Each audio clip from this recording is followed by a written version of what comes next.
Hello viewers, I'm your host Uzma Jafri with another episode of South Asia Focus. Let's begin the show with India, where in a significant turn of events, New Delhi and Beijing agreed to pull back their armies from both sides of their disputed border after an over 2-month-long standoff. Analysts and commentators have been calling it a diplomatic win for India. We have a report.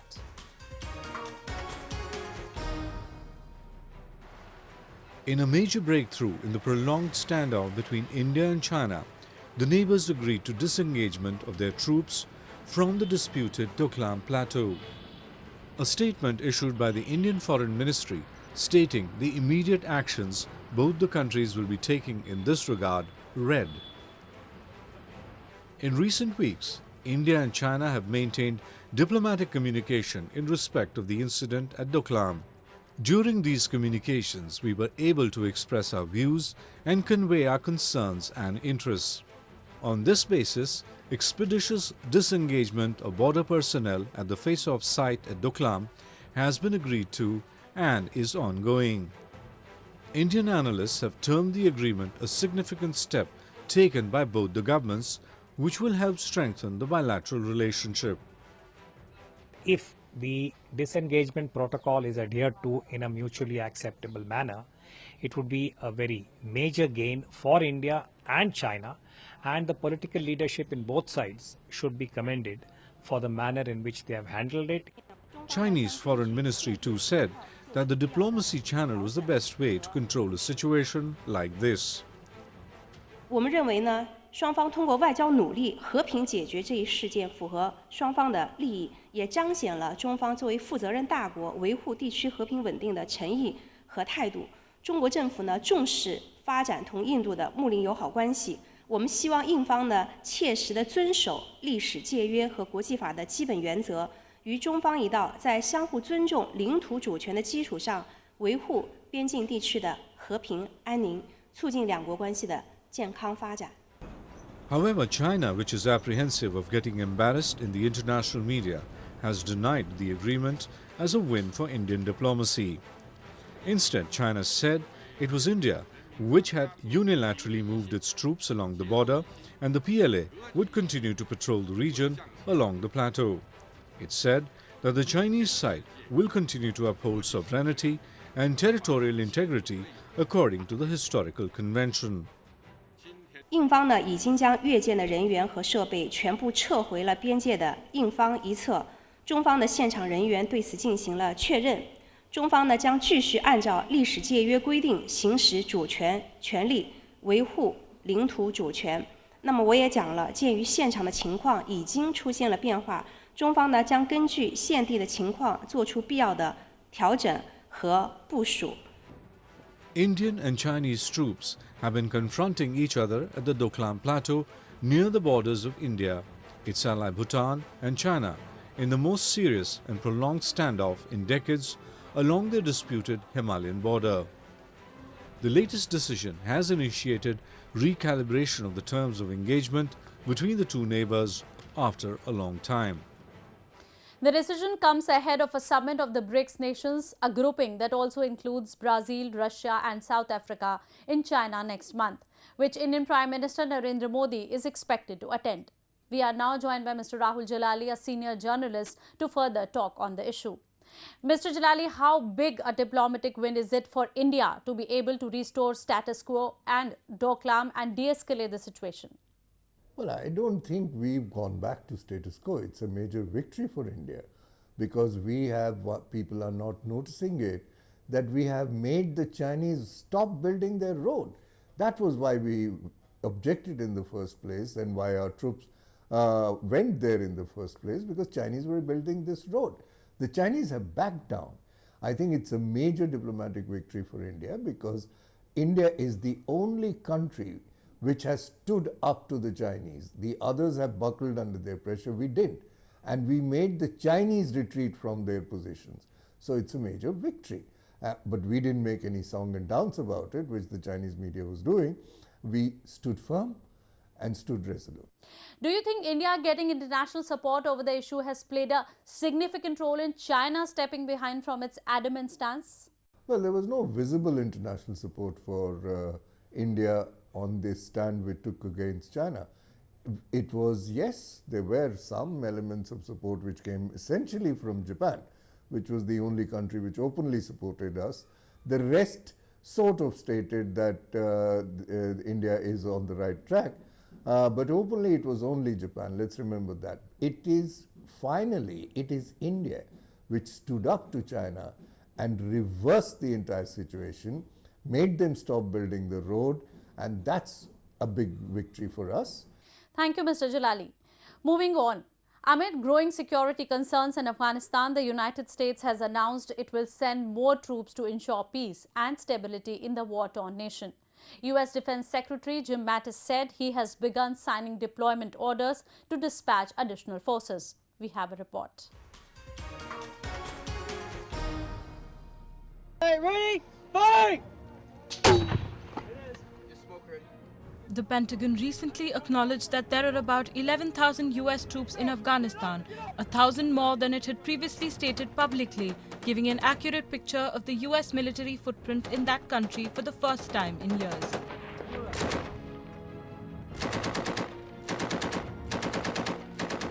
The announcement does not represent an increase in troops and comes after U.S. Defense Secretary Jim Mattis expressed frustration with the method of counting U.S. troops in conflict zones. The Pentagon had previously said that there are roughly 8,400 U.S. troops in Afghanistan under a cap set during Barack Obama's administration. To be clear, this is not an announcement of a troop increase.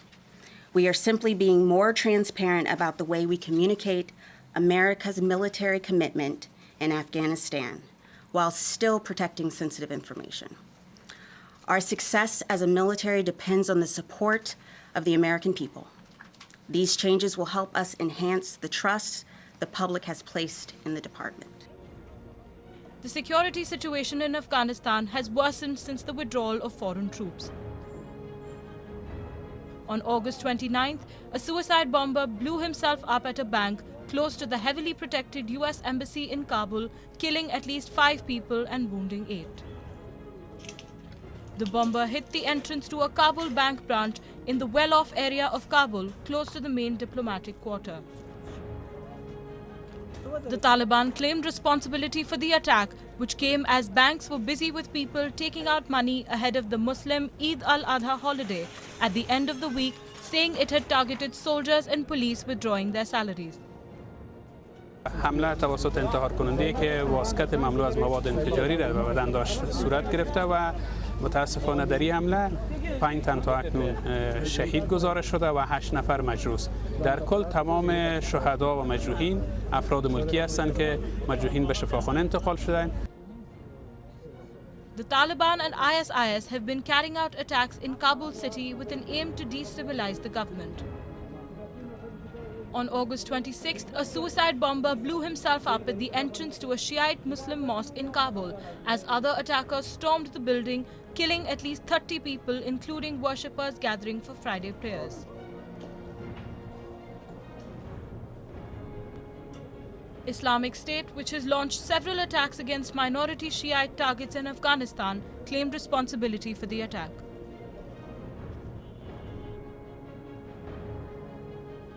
تفلان بود دیگه زنا زیادتر بود زنا مردم دمینتاری چهره زیاد گرفته بود دیسپای دیگه زیاد افتاده بود زنا هم خود زیاد بود زنا زیادترش گردن زده بود حلال کرده بود UN figures reveal that suicide attacks in Kabul have killed 209 civilians and injured over 700 in the first half of the year.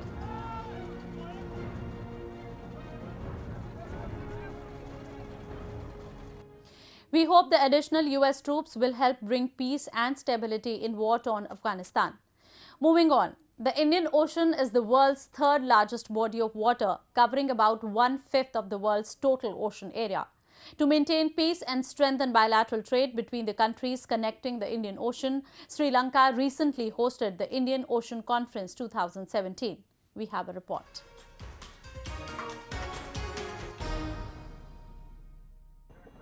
Connecting some 32 countries, the Indian Ocean is one of the most critical maritime transportation links in the world today. It produces 40% of the world's offshore oil and has beach sands and offshore placer deposit rich in minerals.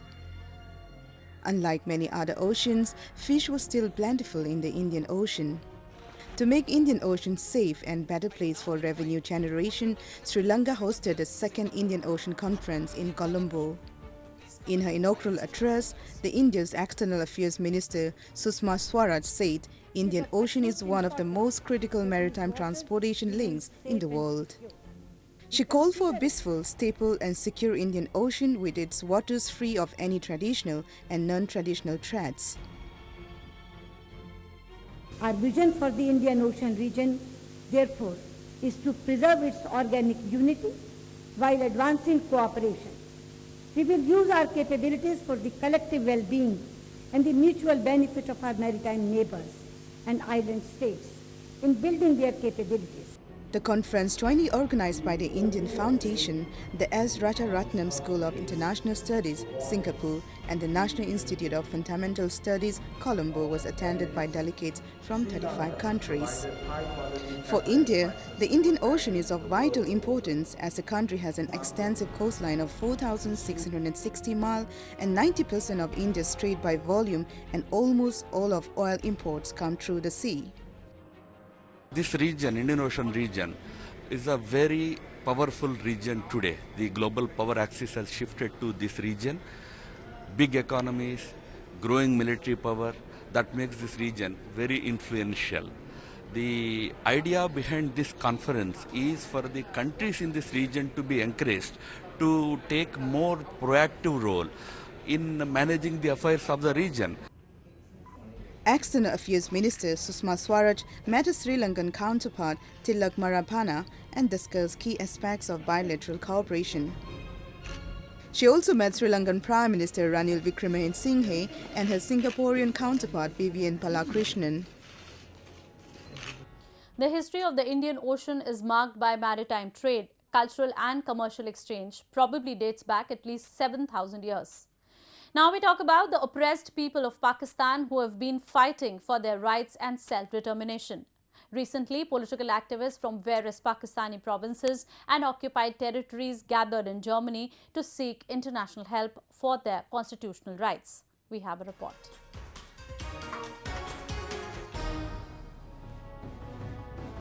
Sharing a platform to raise voice against Pakistani government's brutal policies. The event, organized at Frankfurt Press Club by a Sindhi political organization, Jai Sindh Mutahida Mahaz, was attended by representatives from Balochistan, Khyber Pakhtunkhwa, Pakistan-occupied Kashmir, Afghanistan, and human rights activists from Europe.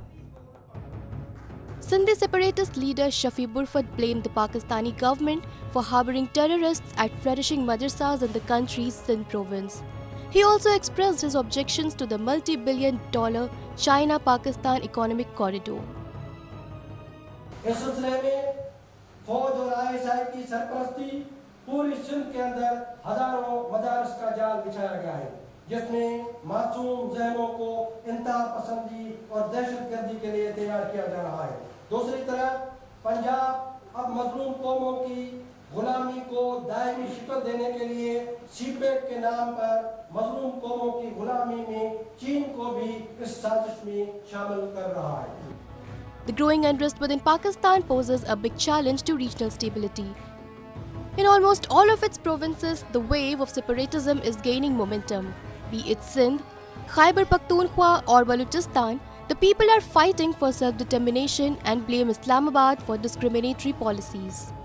Residents of Pakistan-occupied Kashmir and Gilgit-Baltistan, under illegal occupation of Pakistan, are also demanding independence.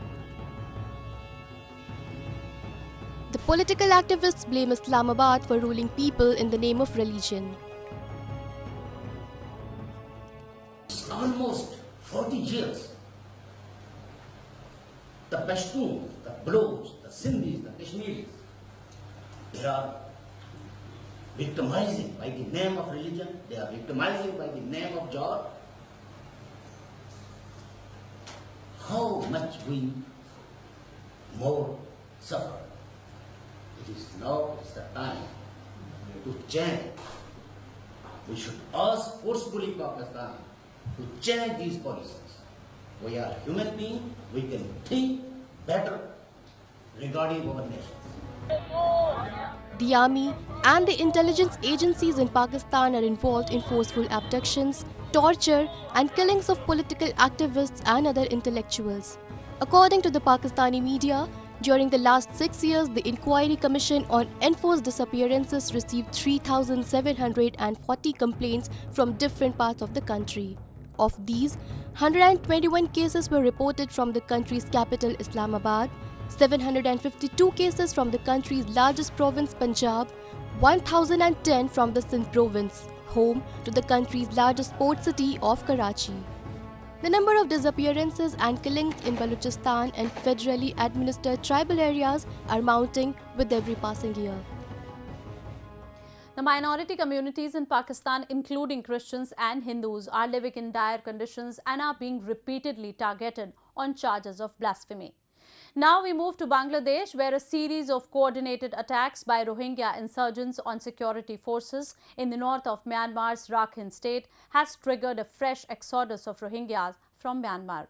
Scores have been killed, including their security personnel and civilians. We have a report.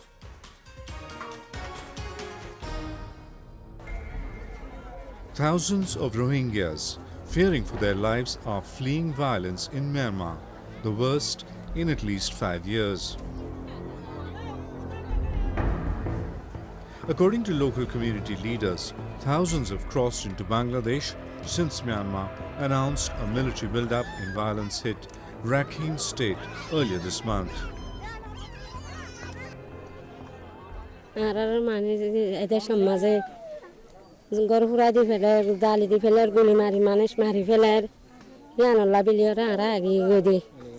Helicopter ayore kekasar helicopter majdiyan mai ika bomani bolo tarar der tarpor baade durma zayniyore kengori felar utara ayore raita lutpat gori raita to te dino to te lora mare to balahali mar je medin maz mori giyoy illa tan lamma dara ki agi godi. At least 3,500 have arrived in Bangladesh in the recent weeks, piling pressure onto the already overcrowded refugee camps in the Cox's Bazar area near the Naf River that divides the two countries. Now these people who have fled to Bangladesh to escape the violence in Myanmar face the growing risk of diseases and attempts by the Bangladesh authorities to send them back, despite a United Nations plea that they be allowed to seek shelter.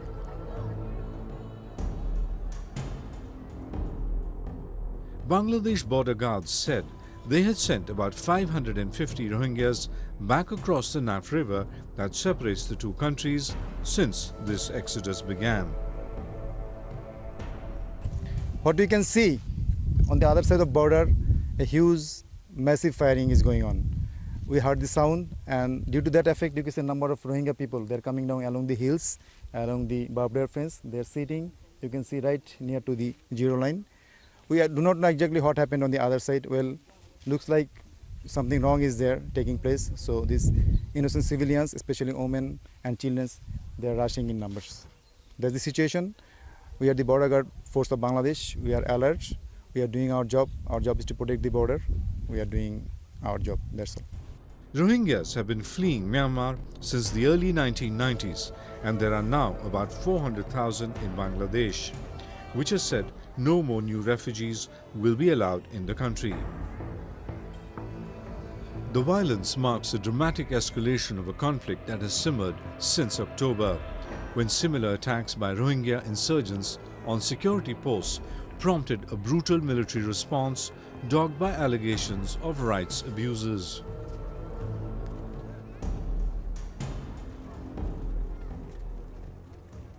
The Rohingyas are denied citizenship in Myanmar and regarded as illegal immigrants, despite them claiming that their roots in the country are centuries old. The death toll due to the violence has already crossed 100. Moving back to the land of gods, India, we now take a look at the ongoing Ganeshotsav, a 10-day festival which is celebrated with grandeur. The festival commemorates the birth of younger son of Hindu god Lord Shiva and goddess Parvati. The elephant-headed god Ganesha is the Hindu deity of prosperity. Ganeshotsav brings with it joy and enthusiasm and is one of the most important Hindu festivals. We have a report for you.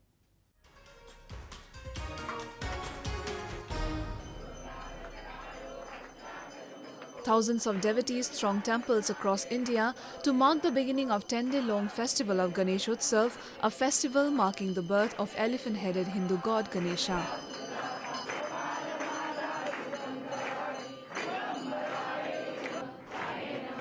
Ganeshotsav is celebrated on the fourth day, Chaturthi of the Hindu calendar month of Bhadrapada.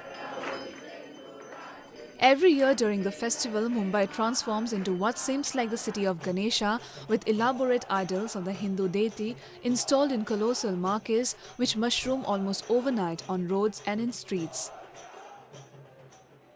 Devotees go marquee hopping on all 10 days with their friends and families, offering prayers and eating modaks, a traditional sweet dumpling made with wheat and rice flour mixed with coconut and jaggery, believed to be a favorite of Lord Ganesha. Ganeshotsav or Ganesh Chaturthi is also believed to be the homecoming of Lord Ganesha. According to Hindu mythology, Lord Ganesha leaves Mount Kailash and enters homes of devotees to bless them with happiness and prosperity. मैं हर साल आता हूँ ये मेरे को बहुत अच्छा लगता है मेरे को यहाँ आने से बहुत अच्छा फल मिला मेरे को मैं इसलिए मैं हर साल मैं आता हूँ. Special prayers are performed on the occasion of Ganeshotsav at Moti Dungri Ganesha temple in Jaipur. According to a Hindu legend, Ganesha was ordered to stand guard by his mother, goddess Parvati, while she took a bath. As Lord Shiva came to meet his wife, Ganesha denied him entry. Enraged Lord Shiva decapitated him in anger. When goddess Parvati learned what had happened, she threatened to destroy all of creation and told Lord Shiva that would only be appeased if her son was brought back to life. Shiva agreed and brought Ganesha back to life with the head of an elephant. कि हर वर्ष के बाद हर बार भीड़ बढ़ती जा रही है और यहाँ पे लोगों की तादाद रात भर से चलती आ रही है. लोग रात भर से दर्शनों में लगे हुए हैं. बाबा के दर्शन रात भर से खुले हुए हैं.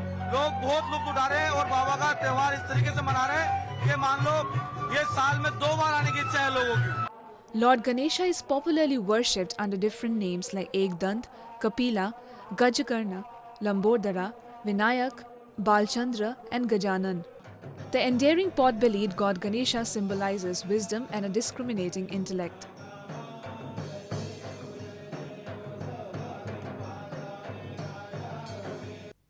According to Hindu mythology, Lord Ganesha is a Vignaharta, one who removes obstacles, and Buddhi Pradayaka, one who bestows wisdom. This makes Ganeshotsav especially significant for students. Now I leave you with some images of Eid-Al-Adha, which was celebrated across South Asia. Goodbye and take care.